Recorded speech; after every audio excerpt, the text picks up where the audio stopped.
ngo hayi ikaze nshuti mwene data kuri True Fellowship Foundation. Nongeye kugaruka muri cya kiganiro cyacu ubuzima ducamo kugira ngo dukomeze kuganira.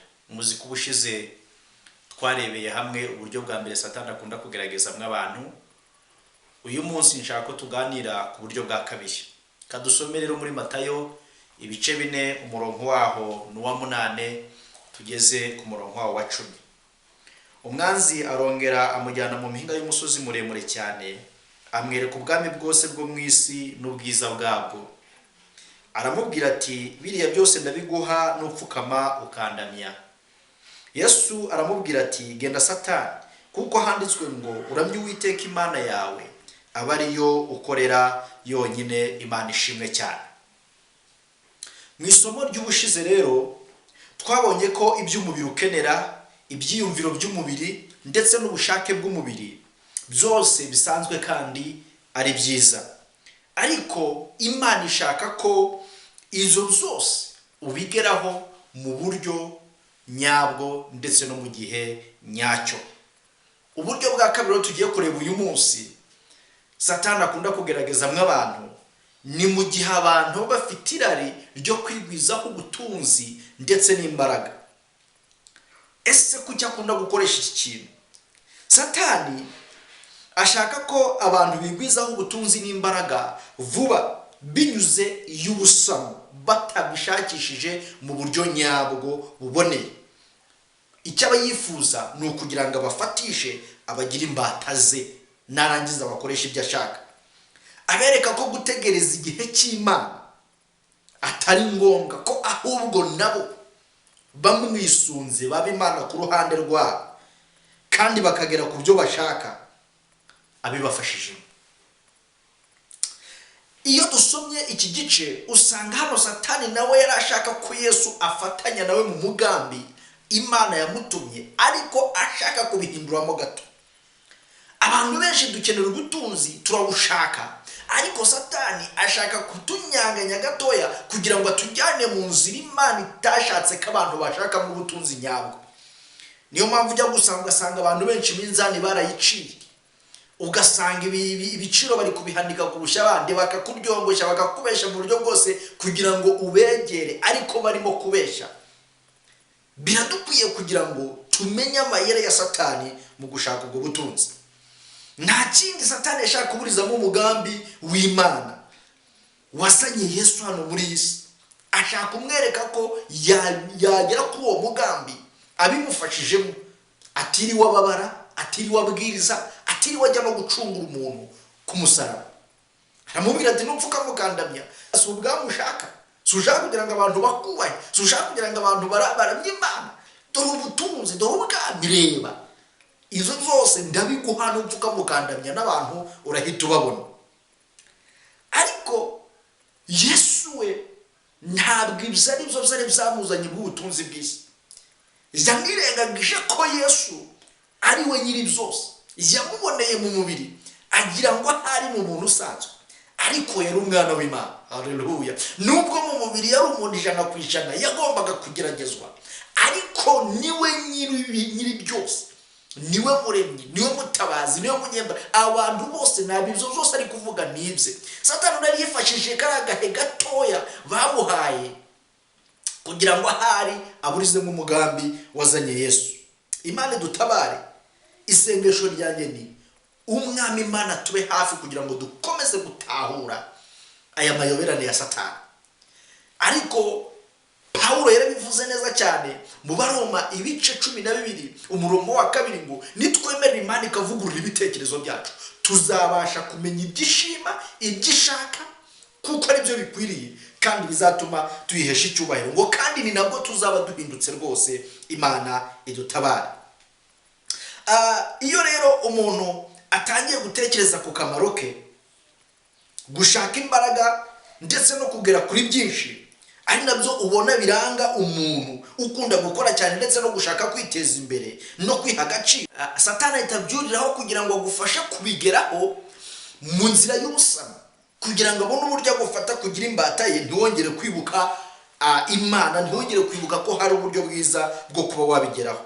Icyo Satani abagambiriye nuko umushakaho ubufasha cyane, ugafatanya nawe kugera ku byo wifuza, atari ukubaza kujya gusaba Imana cyangwa se ngo ukore ibintu mu buryo bwiza, bityo akagutera gushidikanya ku bushobozi bw'Imana, akakubaza ati ariko se ubundi iyo Mana aka kanya uyisabye yahita iguha ubwo butunzi, yahita iguha izo mbaraga, ariko njye ndahari, emera ufatanye nanjye.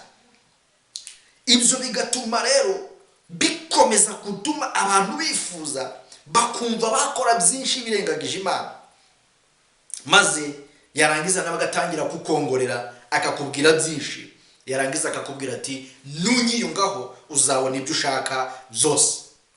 Kwifuza imbaraga zihuse, ibisubizo byoroshye, gukenera kwerekana ko nawe ushoboye nubwo Imana yabitahaba, Satani akunda kubyuririraho, ndetse no muri ya mvuga abantu bakunda kuvuga ngo nta kimana yagukorera utifashije, ngo Imana ifashe uwifashije. Bene data akunda kubyenterpreta nabi kugira ngo abone uburyo akura abantu maze abashe kubagira imbata ze. Ariko wibuke Yesu w'icyari cyamuzanye amugerageresha ibi, kwari ukugira ngo abashe kuzana abantu bajye mu bwami bw'Imana, bongere bamuhe icyubahiro, bamuramye, bamusenge. Satani we aramubwira ngo umuntu hano mu isi ahabwa icyubahiro, akubahwa, ndetse abantu bakamugana inshuro nyinshi, bakamugira nk'akagirwamana iyo afite ubutunzi n'imbaraga. Ati rero nunyegera ibyo byose ndabiguha.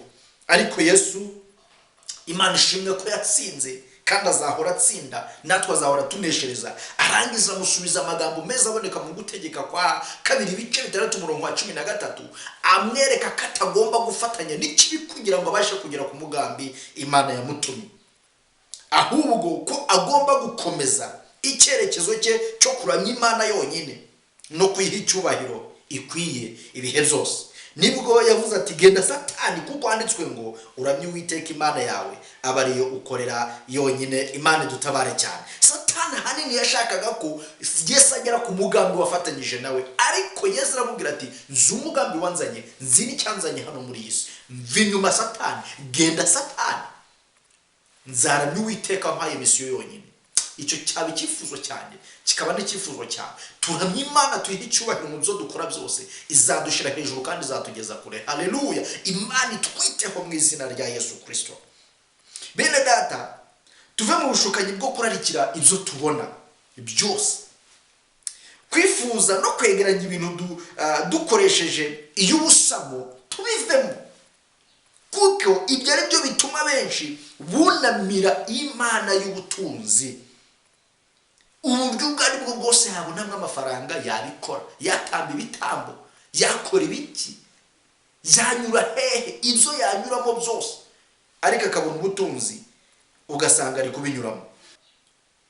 Nshuti z'Imana, ubwinshi bw'ubutunzi ufite si bwo bugena ko ufite umugisha w'Imana, kandi si nabwo bugaragaza ko ufite ubugingo buhora. Yesu yarabyivugiye neza, aravuga ngo kuko ubugingo bw'umuntu butava mu bwinshi bw'ibintu bye. Ibyo tubisanga mu mugani w'umutunzi w'umupfapfa muri Luka 12 umurongo waho wa 13 kugeza kwa 21.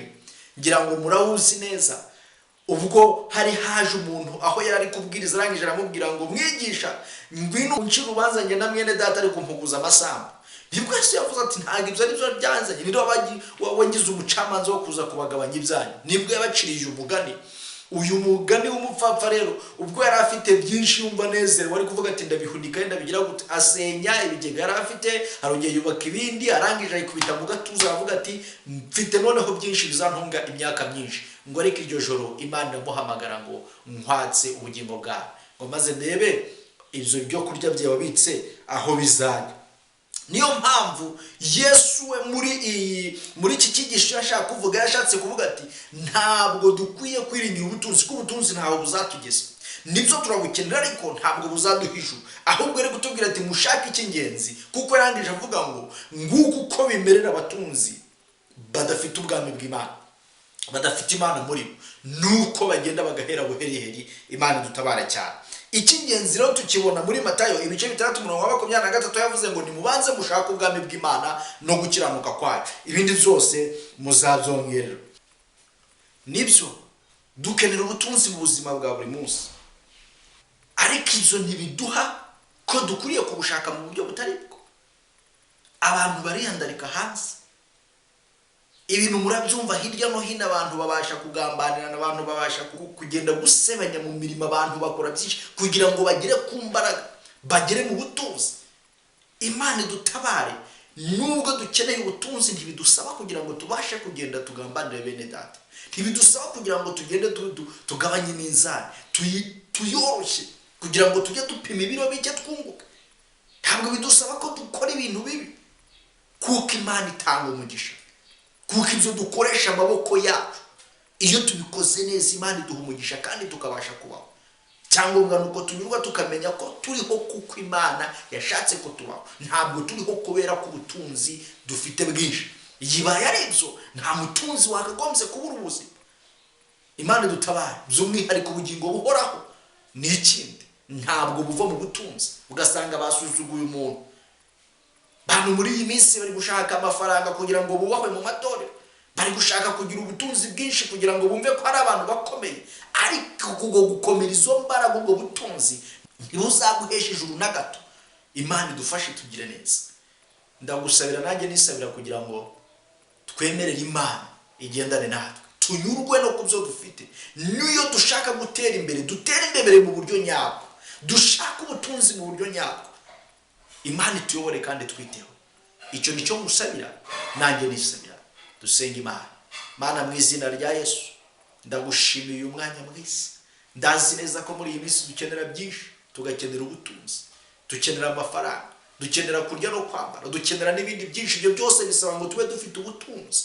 Ariko Mwami, tanga imbaraga, tanga umugisha, tanga amahoro ku bwoko bwawe bukumvira kandi bushaka ubutunzi mu buryo nyabwo, kugira ngo bunguke kandi uko buke nuko bwije ukomeze kubaho umugisha. Ndagushimiye kuko utanga, kandi abakumvira bavuze ko batazigera bagira icyo bakena, ahubwo bazakomeza kubana nawe. Tanga kunyurwa n'amahoro, kuko ari byo bya mbere by'ibanze. Ibindi byose bizagenda biziraho kandi tuzaguhesha icyubahiro. Urakoze kuko ubyumvise, mu izina rya Yesu, amen.